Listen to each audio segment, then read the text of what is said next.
नमस्कार, DCB news में आप सभी का पुनः स्वागत। मैं आपके साथ दीवान नौटियाल और डीसीबी न्यूज़ की खास खबरों में आज बात करेंगे उन दो कहानियों पर जिन कहानियों के लिए दिल्ली सरकार के तत्वाधान में जौनसार बाउर जनजातीय कल्याण समिति दिल्ली के अथक प्रयासों से गढ़वाली कुमाऊनी जौनसारी अकादमी दिल्ली के द्वारा जौनसारी भाषा में नाटक के प्रस्तुति के लिए चुना गया।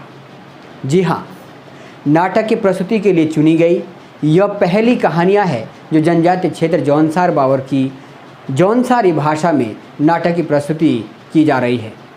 ये दोनों ही कहानियाँ बेशक भिन्न भिन्न है, लेकिन इन दोनों ही कहानियों में एक भिन्नता के साथ समानता भी है।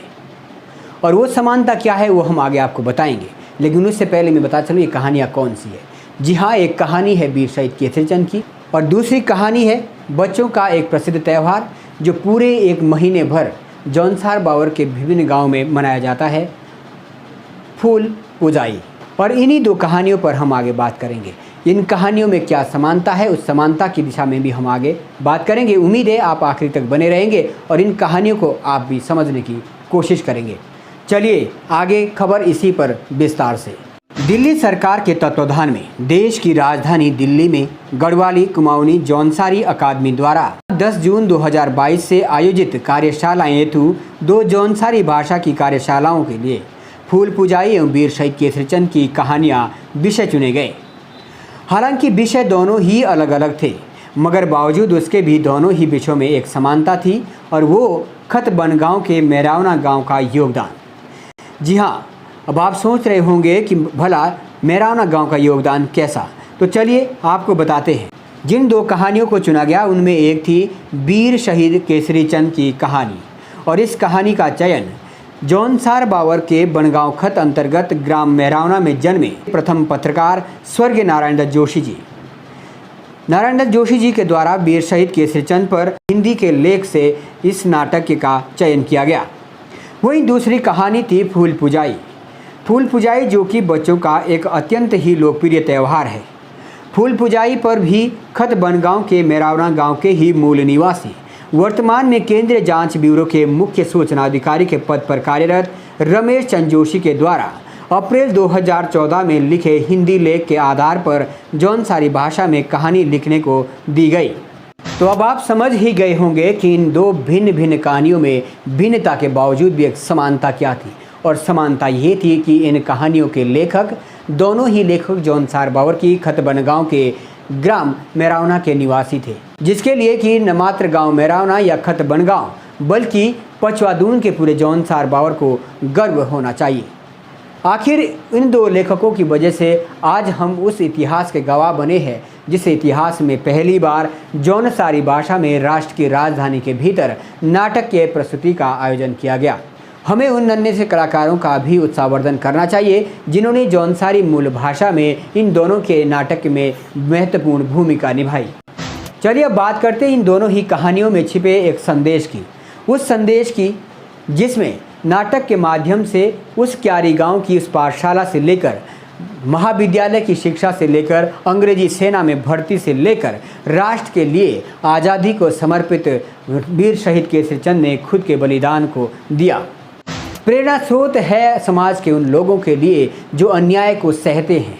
प्रेरणा स्रोत है अन्याय के खिलाफ सच्चाई के साथ डटकर सामना करने के लिए। यही संदेश इन नन्हे से कलाकारों के द्वारा राष्ट्र की राजधानी दिल्ली के इस गढ़वाली कुमाऊनी जौनसारी अकादमी के द्वारा आयोजित नाटक के मंचन के माध्यम से दिया गया।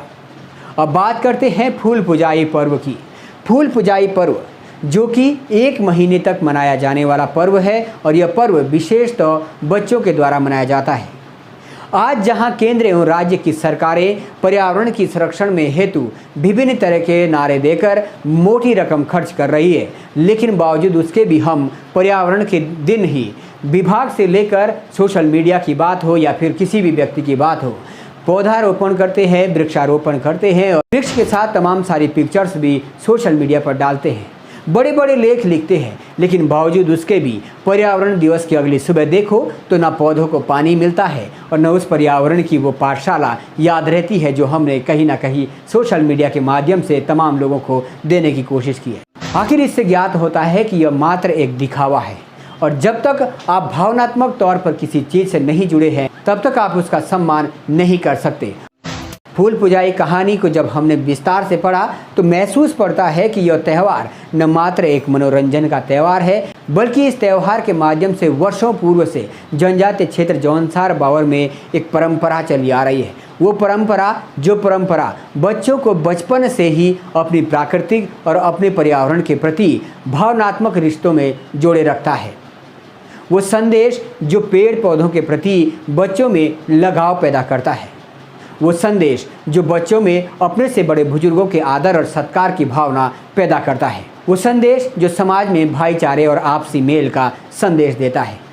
फूल पुजाई पर्व लगातार 1 महीने तक चलने वाला त्यौहार है। इस त्यौहार के हर सुबह की शुरुआत होती है विभिन्न तरह के पुष्प लेकर घरों में उनकी पूजा करना, विभिन्न जगह वो पुष्प रखना, और जिन घरों में बच्चे नहीं होते हैं उस घरों में गांव के सामूहिक बच्चे आकर पूजा अर्चना करते हैं।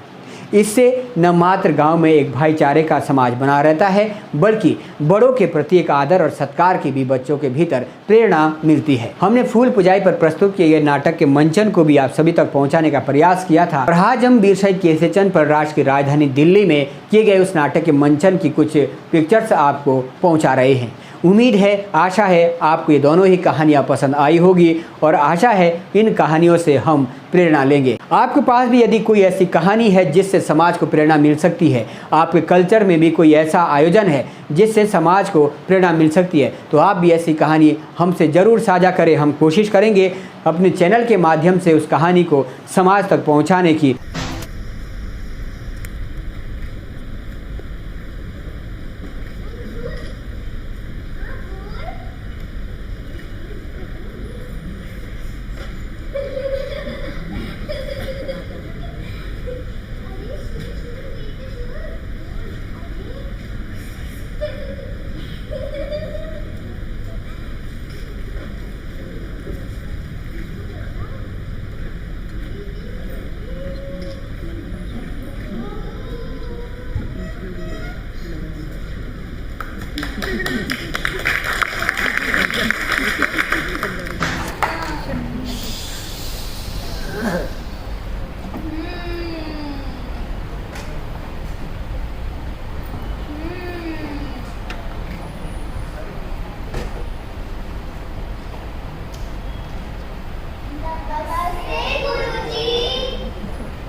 ओ बाबा आऊं बहुत भर्ती हुई करी देश की सेवा चाहूँ करना।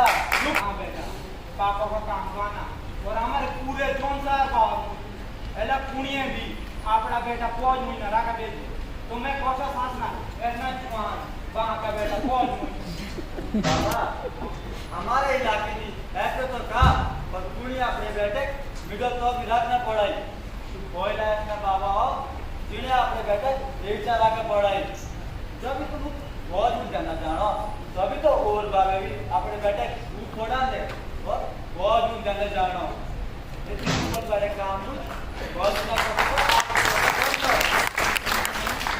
तो बेटा जब तेरी जी इच्छा एक बार अपनी इच्छा पूछ लो तो काम बोलो कुछ करना सही बात तेरी मुझे था मालूम इधर ठीक है ध्यान नहीं हो मिस्टर साहब मैं भर्ती होने आया हूँ।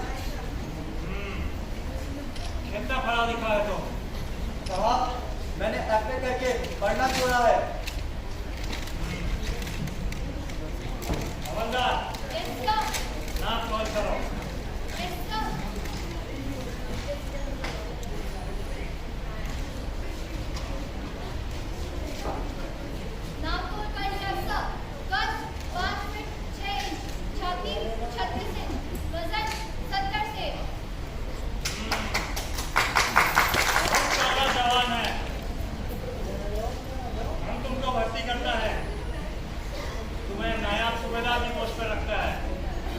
अच्छा काम करे पटक जाओ। शुक्रिया साहब। अपराध से तो तुम बरी नहीं हो सकते। हाँ, यदि तुम माफी मांग लो तो तुम्हारी फांसी की सजा माफ कर दी जाएगी। श्रीमान जी, देश की आजादी ही मेरा लक्ष्य है। अगर देश की आजादी के लिए मुझे फांसी पर भी चढ़ना पड़े तो मुझे खुशी खुशी स्वीकार है। मुझे फांसी पर चढ़ा देने से देश में क्रांति की ज्वाला नहीं बुझने वाली। जनरल साहब, भारतवासी जाग चुके हैं। अब आजादी भारतवासी जाग चुके हैं। अब गुलामी सहन नहीं होगी। ऑर्डर!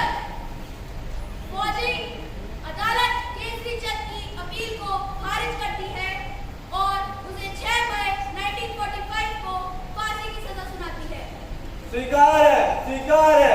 भारत माता की जय। भारत माता की जय। इनकलाब जिंदाबाद। इनकलाब जिंदाबाद।